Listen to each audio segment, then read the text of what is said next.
میں ظہر سے پہلے، جمعہ نماز سے پہلے وہ نماز آپ پڑھیں 4 رکعت نماز، نماز رد مظالم پڑھتا ہوں یا پڑھتی ہوں. کیا نام ہے؟ رد مظالم. رد مظالم. کیا مطلب رد مظالم کا؟ کہ وہ چھوٹے موٹے گناہ جو ہم بچپن سے کرتے چلے آئے، کسی کا چھوٹا موٹا حق کھا لیا، کسی کا کوئی ہم نے مثلا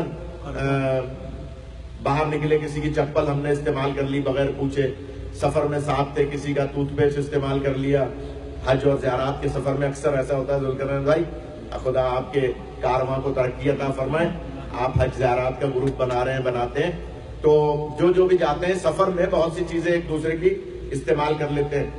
یہ جو باہر چپلیں اتارتے ہیں نا، ان کو دھیان سے اتارا کریں، ایک دوسرے پہ نالین نہیں رکھیں. اگر کسی اور کی چپلوں پہ آپ نے اپنی چپلیں رکھ دی تو 70 گناہوں میں اضافہ ہوتا ہے. غور فرمائے گا. اگر کسی کی نالین پر نالین رکھ دی آپ نے تو جان بوجھ کے، تو اس لیے نالین کو بہت دھیان سے رکھیں. اسی طرح سے چھوٹے موٹے بہت سارے گناہ ہوتے ہیں جو ہم ان کو گناہ سمجھتے ہی نہیں ہیں. بہت سارے گناہ دل توڑنے والے گناہ، چھوٹی چھوٹی باتوں پر، چھوٹے چھوٹے معاملات پر، کب گلاس اٹھاتے میں، کپ اٹھاتے میں، چائے بناتے میں، افطاری لیتے میں، افطاری نکالتے میں، اور آپ کی زندگی کے معاملات میں گھر کے اندر خاص طور پہ میاں بیوی کے حوالے سے بہت سارے شوہر اپنی زوجوں کے دل بہت توڑتے ہیں، جاہل جاہل کہہ کے. غور فرما رہے ہیں؟ یعنی بہت ساری باتیں معصوم کی منع ہے. کبھی بھی کسی کو جاہل نہ کہیں. اکثر بیوی سے کوئی غلطی ہو گئی ہے، گھر میں کوئی معاملہ ہو گیا، تم تو جاہل ہو. سخت منع ہے. ریاض بھائی توجہ فرمائے گا، سخت منع ہے معصوم کی. اس لیے کہ میری طرف منہ نہیں ہے نا، اس لیے میری طرف توجہ فرمائے. سخت منع ہے معصوم کی کہ آپ کسی کو بھی، زوجہ ہی نہیں، کسی کو بھی جاہل نہ کہیں. کسی سے مراد محب اہل بیت.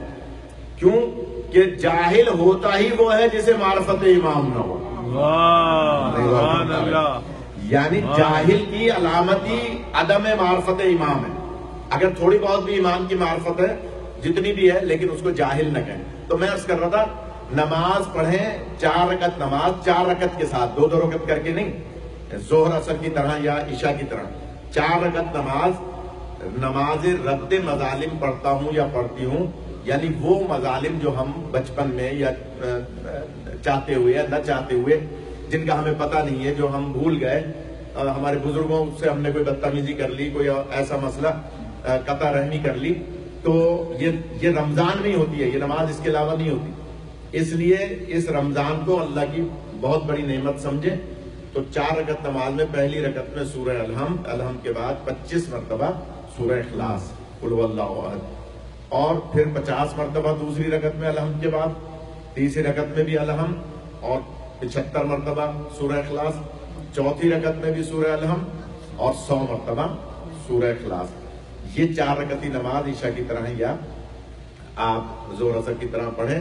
یہ جمعے کی نماز کے بعد بھی پڑھ سکتے ہیں؟ نہیں، جمعے سے پہلے پہلے تو مراد ہے کہ فجر کے بعد پڑھ لیں. فجر کے بعد، دن نکلنے کے بعد، دن نکلنے کے بعد، اور ظہر کی یعنی جمعے کی نماز سے پہلے.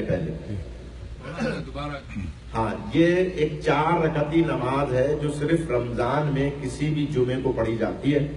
زیادہ تاکید اس کی جمعۃ الوداع کی ہے، لیکن جمعے کے دن سورج نکلنے کے بعد اور ظہر کے وقت، جسے نصف النہار کہتے ہیں، یعنی جسے ہم کہتے ہیں زوال کا وقت، زوال کے وقت سے پہلے 4 رکعتی نماز عشاء کی طرح، یعنی 2 کر کے نہیں، 4 رکعت. پہلی رکعت میں سورہ الحمد کے بعد بالجہر، یعنی زور سے پڑھنی ہے، جیسے آپ عشاء کی پڑھتے ہیں یا فجر کی پڑھتے ہیں، اس طرح سے، یا مغرب کی پڑھتے ہیں.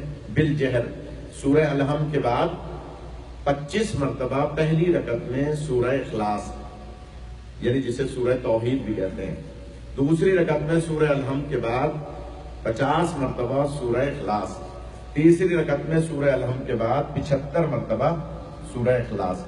چوتھی رکعت میں سورہ الحمد کے بعد 100 مرتبہ سورہ اخلاص. اور دوسری رکعت میں قنوت بھی پڑھیں گے، جو کہ علامت ہے شیعہ نے حیدر کرار، جو 53 علامتیں بتائی ہیں محبان اہل بیت کی، اس میں یہ ایک قنوت پڑھنا بھی دوسری رکعت میں علامت ہے. ہر رکعت میں الحمدللہ الحمد ضروری ہے، پوری الحمد، تیسری اور چوتھی میں تیسری چوتھی میں بھی، اور وہ تسبیحات اربع نہیں، سورہ الحمد یا جو ہم پڑھتے ہیں تیسری چوتھی رکعت میں اکثر سبحان اللہ والحمدللہ ولا الہ الا اللہ واللہ اکبر نہیں، سورہ الحمد چاروں رکعت میں سورہ الحمد 25 50 75 اور 100 مرتبہ سورہ اخلاص. جی مولانا صاحب اگر شوہر ہے بی بی کا دل دکھایا، بہت کچھ بول دیا تو اس کو معافی مانگ لینا چاہیے. بالکل مانگنا چاہیے. وہ آپ بولو، سبھی لوگ سب سنیں. ہاں ماشاء اللہ اچھی بولو، بات دو کر سے رہے بولو، سب کو بولو. ہیں. ہاں اچھی بات.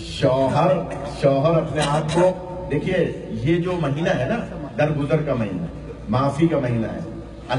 اللہ تب معاف کرے گا جب آپ بندوں کو معاف کریں گے. بے شک. اسی طرح سے مغفرت کا مہینہ ہے، رحمت کا مہینہ ہے، آخرت سنوارنے کا مہینہ ہے. تو شوہر بیوی سے اگر معافی مانگ رہا ہے تو اس میں کوئی کباہت نہیں ہے، دل بھی تو توڑ رہا ہے نا. نہیں غور فرمائے. بہت اس اچھی کے بات. آنسو بھی اگر بہہ رہے ہیں. ہاں اس کے آنسو بھی بہ رہے ہیں تو اس کا مطلب یہ ہوا کہ دل ٹوٹا ہے. تو شیرازی صاحب بہت اچھی بات کر رہے ہیں. تو اگر کسی نے اپنی زوجہ کا دل توڑا ہے تو وہ اس سے معافی مانگے، اللہ معاف کرے گا. اور اگر زوجہ نے دل توڑا ہے شوہر کا تو وہ بھی معافی مانگے. بے شک ایسے. یہ یعنی تالی دونوں ہاتھ سے بجتی ہے نا، دونوں طرف سے ہو سکتا ہے معاملہ، لیکن زیادہ تر